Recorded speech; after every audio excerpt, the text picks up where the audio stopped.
kabanizo wa marume na mawento shangira matuguruga yanire mama twatugende nayangire kugambirwa nabweine kabanizo wa marume na mawento shangira matuguruga yanire mama twatugende nayangire kugambirwa nabweine. Uganda has 1.4 million refugees as of 2021. Of these, 52% are women, 23% are youth, with the majority being South Sudanese. They work mainly in the informal sector due to the challenges they face and encounter, like language barrier, lack of required experience, discrimination based on nationality, gender, and sexuality. This has led to more refugees joining the creative industries, but they face difficulties there as well. We as creatives have been looking for ways to keep our mental health in check during the COVID-19 pandemic. With the lockdown, our work as artists has been put on hold. Without gatherings, gigs, artwork commissions, clothing line launches, events, we're left with no income generating activities. And this has brought about a lot of mental health issues. Some artists I know have sold their equipment in order to survive. Many have been evicted from studios and homes. Literally about the COVID-19 and the lockdown. Those are, for me, they are not difficulties, but those are challenges. Challenges come in life. They come and go, you pass them. So I tried my best to send my music to the radio stations. I tried my best to put my music on YouTube. I tried to shoot a few videos, though I was a bit down because you're putting in a lot of money, but you're not getting it because no concerts. You cannot do anything to get back what you're putting in. So I had to reduce the production a bit. I just make sure I put out a song that at least carries a meaning and people can keep listening to it. Like I did a few collaborations with some artists from the refugee camps who are living there. It's about coronavirus. It's basically a song done for the refugees to follow the SOPs and understand what coronavirus is. So I was the team leader of that group. I had to choose the artist. And yes, that is how at least I got some appreciation from the organizers of the event. COVID-19 has hugely impacted my work in terms of concerts. As artists, we majorly rely on gigs, getting opportunities to do concerts. And unfortunately, due to the prevalence of COVID-19, there was a lockdown in the entire country. We don't have access to organized shows, even social gatherings where we earn from as artists. So this has really made things difficult for me in particular. Even sustainability, getting to studio to produce songs has become a little bit difficult because you cannot access studios as well. And not only me, even musicians, other musicians are facing the same challenge. So COVID has really disorganized our plannings, especially the creative economy for artists. Some of the challenges I have faced as a photographer during this COVID pandemic is the fact that transport has become a problem, and also difficulty in accessing the equipment, because right now I'm at home, the equipment is somewhere. It's somewhere. The computer that I edit on, the camera that I use for taking pictures is somewhere. So it's very hard for me to access this. One time I had to go to a birthday party to get the coverage, but something happened. I got robbed. I got robbed by two men. One was actually a con man. He stood at the roadside, by the roadside. As I'm going to the bus park, he actually stopped me and he's trying to talk to me, so that his partner can come and find him. Because I'm still talking to him. The partner just came from behind with a bike on a motorcycle.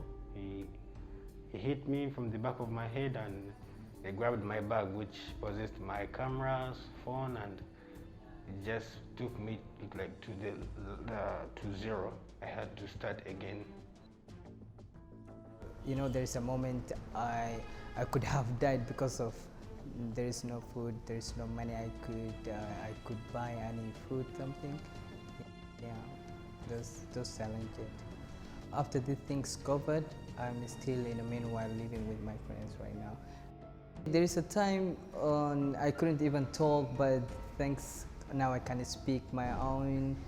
I know there is nothing I can challenge because as long as I'm speaking. Okay, I'm not that perfect with my English. It's like I can say the rate of my English is 70% or 80%, but that's enough for me. I've also been selling beats, like to many clients, mostly friends online, something of that kind.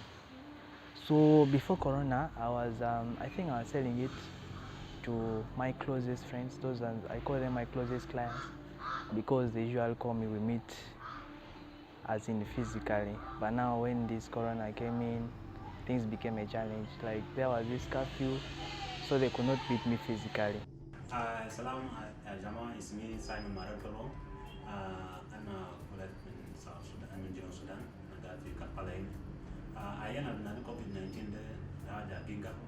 لو إنت في السوق ولا إنت في وين ولا إنت في مال ده في هذا إنت بيبي ولا إنت بدور في تام. قال إنت بكتب ماس ولا كاس اللي إنت تابع إبري. سايتين كده سايتين كده كاس اللي الناس كتير سمعت مع أيانده سوكلنا مع During COVID-19 period, there was a total lockdown in Uganda, and it was a breakthrough for me because it was hard for me to get clients. Actually, I had clients, but I had to cancel with them because during COVID, we were told not to touch your hands and forget about touching your other fellow human beings. So it was hard for me because I actually bought all the stuff I needed to work on a client for a year, and it was very hard for me to get a client to work on, and the clients that I had to cancel with them because of COVID and the precautions that we were supposed to take. I usually buy my henna packs as a wholesale, and I usually buy for 6 months or 1 year. And when I was unable to get a client, it was hard for me to get the initial money, the capital that I bought the things. COVID-19 affected me a lot. I used to do some work like photographing. I used to go to reading centers, reading. I used to shoot when they are going to events. I use my own transport, like going to Nyonyo there to take my cameras and ask customers like whether they want a photo or not. I ask them and they tell me whether they want. I start taking photos. Though even sometimes they usually tell us that they don't have money. They usually pay us low. They tell us that we're not getting money. Some of us, they tell us let it be debt, like we will pay later on when we get our photos. But we are still surviving on it. These elections that are now happening in the middle of this pandemic are really affecting the civilians and the people around. And I was on a border and I was wearing a red shirt and a jacket. So we were stopped and they started harassing us. They were speaking Uganda, which I do not understand. So this border guy was smart enough to drive off so fast. And that's how we thought we escaped. So when we went in front, we still found tear gas, and these guys just threw at you. Like they threw at you those things, and it really affected me. Like I was suffocating. So that's how this whole thing affected me, this lockdown. It's not a good feeling. It's not a good situation. Women and girls have been the most affected during the COVID-19 pandemic, and this is because most of them have become caregivers to those within their families. everything was locked down. I would sell my jewelry and I would take care of my other siblings at home. But because of COVID-19, I was really affected in a way that we would not eat anything at home. We had no money and everything was closed down. I would have no way to access people and give them my jewelry because I was selling jewelry. So it became so hard for us as a family because being alone with the siblings and you don't even have anything to give them was so hard. We would take days without eating, no food. But because of SIMA Africa, refugees were thought about and were able to get at least food relief, and that helped us as refugees here in Uganda, and we're able to smile again. They're also facing different forms of physical and sexual violence during this COVID-19 pandemic.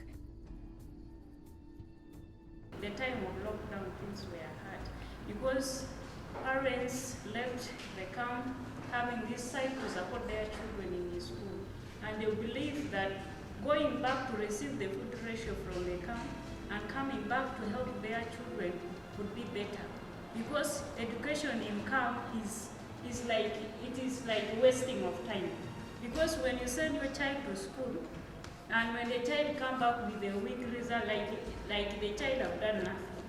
So you want a good education so that in the future you will see something good in the child. So in the lockdown, it was hard and difficult for people to access going to camp. Like I was telling my friend here, during the lockdown, people will start working either at 8 in the morning and reaching the camp at 8 in the evening. The whole day you'll be moving. And the people, the host community also, they will rob people on their way.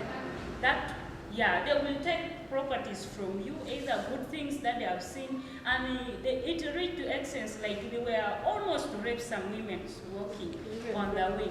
And also on the side of soldiers, like when people reach there to receive their food ratio, coming back, the soldiers were taking money.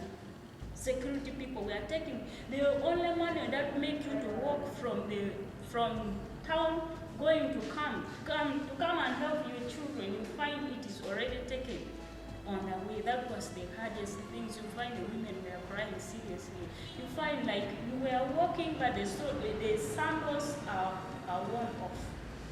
We are walking barefooted, and you find people were really bleeding, the serious bleeding. So this is what people went through. And in the same place, like when you went to, you have already reached the camp, making the real process of getting the food or the money, because other people have already registered to receive money. In the process, they will just you will look like an animal. Because they will be like, we want a distance, and in the sun heat, let me tell you, in the camp, it is better here, there's no good water. The water there is sour. Also there's what is called a serious sun heat. It is very hot. And imagine you will stand in the sun heat for something like around 5 or 6 hours. Even that money is not enough to feed you and treat you. So that was what was taking place. And also there was no cars to help people to come to town. So sicknesses were like sicknesses. Someone could not access because it was like one ambulance serving the whole camps. So seeing that situation, it was hard. We were losing people, seriously. And you see, like from there, when you see someone else, you have lost someone, and you see that a problem have come up, you see people were committing suicide. And we have youth who are the head of the families. You see, like you are the head of the family. What will you do? That was a serious suffering. So people gave up in life. Actually, let me say, people have given up. It is only God to just give hope to the people in the camp. In the refugee camps, most people believe queer people are caste. They say those are behaviors from the West, and they'll beat anyone who shows homosexual traits. They believe homosexuality is white people's way of destroying the African culture. queer people are seen as agents of the devil, that God will punish any queer person like he did in the Bible times of Sodom and Gomorrah. It's for these reasons that queer persons in the refugee camps stay in the shadows, never disclosing their sexual orientation or preferred gender identity, living in the fear of discrimination, fear of stigma, dehumanization, and demonizing of queer people. Homosexuality has been legalized. Hizi countries zote zingine are still homophobic, sawa? No country is better than the other. Sawa? When she tells you, don't go. She knows why she said don't go. Shindane jameni. I feel like when one is supposed to get married, they're supposed to wait for one to get prepared, and like I should be the one to bring the person that is to marry me and not being forced into marriage. But I have been faced with that challenge of up to today, I still get some calls from family members asking me when I'm bringing the prospective man home, simply because I am not in school and they feel like I am being useless at home. It's been so stressful, and I feel like as a girl, I don't deserve to go through what I'm going through because it wasn't my choice to be a girl, and marriage should be by choice, not by force. My family wants me to get married, so father brought to me. The first man rejected me because of my height. He wanted someone taller than me. Then the second man that was brought, he didn't want to get married to me because he didn't want me to get married to him because I was an activist. I was so open-minded, I was going to give him hard time. So he left me, and that's how I survived. I felt so bad, like I felt devastated. I didn't expect this from my family. So they think that it's better for me to get married than rather stay at home. Ekikoona kyekira abaana bali kwiragura n'abandi bali kwera imwe bayindi mwe mwakayinga kweza simwambonera akakoona nyabirama kabyeyire nkande nkindule kahekera abaana beiragura n'abandi beera ddi ngo akakoona karabaho kagenda. I want us to come to a society, like right now, the resolutions is for us to unlearn the things our parents taught us when we were growing. Like those things of, oh, you're a girl, you don't have to be loud. No, be loud because you want to be loud. Those are the things. I want us to start accepting ourselves. If you're not a person who likes wearing long clothes, wear what you want to wear. Because where I come from, like you can't wear like this. It's really absurd. They will look at you and they'll be like, like, who will marry you? And you're like, people are there, you know? People are suffering in silence. They don't just, tell everyone because you don't want to spoil maybe your husband's reputation or your wife's reputation or your family image or something like that. So it's hard to get that kind of information from people. So I think as people, the authority, like people in authority, they should pay more attention to people trying to bring them together using maybe other creative, like other things that are creative. Let's say maybe holding gatherings like this or MDD, things like that, so that if you're not talking to someone directly, you're not going to someone's home directly, like I've heard that they were beating you, so we are here to talk to you, that kind of thing. You pass that information in some kind of indirect way that still reaches them. If we attend a certain party, let's say it's a normal party, right? And everyone is dressing, they call it dress to kill. Sorry, I'm going to use you. I hope you don't get offended. So she dressed up like that and turned up for a party. Now like walking around, it's like, wow, you look sexy. Is that an harassment or really? Okay. If someone, I'm at a party and I'm looking nice and you're there, Ganika, and you're like, oh, Pamela, you're looking sexy.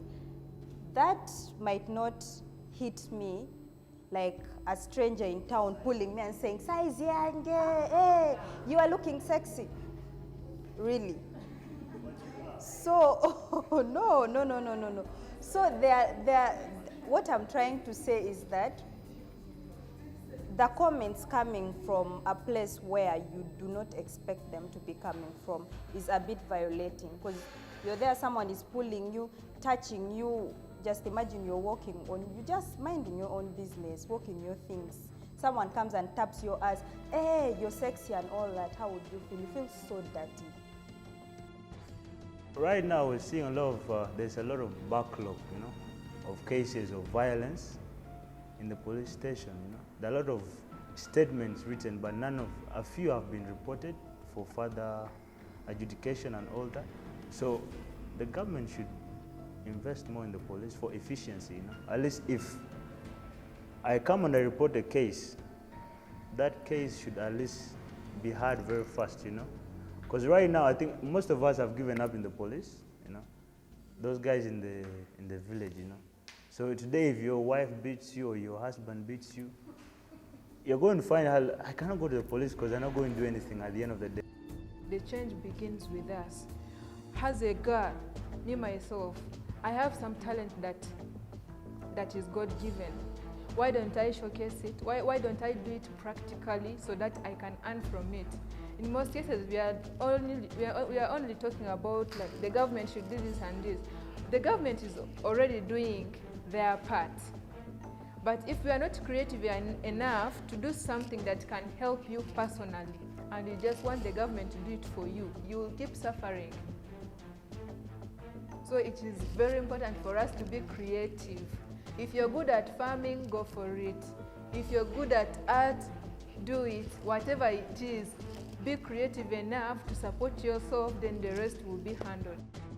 In tailoring, if you don't love what you're doing, it will end up messed up, like even clients start complaining. So I would encourage them to go and join tailoring. I decided to write online, to start a blog, and although it's not bringing in any money right now, I'm hopeful that in the future things could change, because as people get to know, as people get to discover the blog, as people get to love you, the content you're putting out there, things could change. Time is going to come when things change. And yeah, we're waiting for that.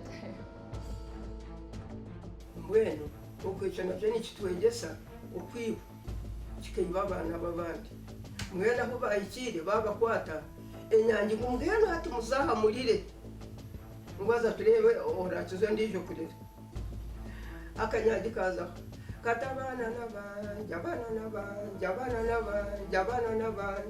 n'abanje emiziga yije abana n'abanje otyo bwe yaheze hazeho ekikono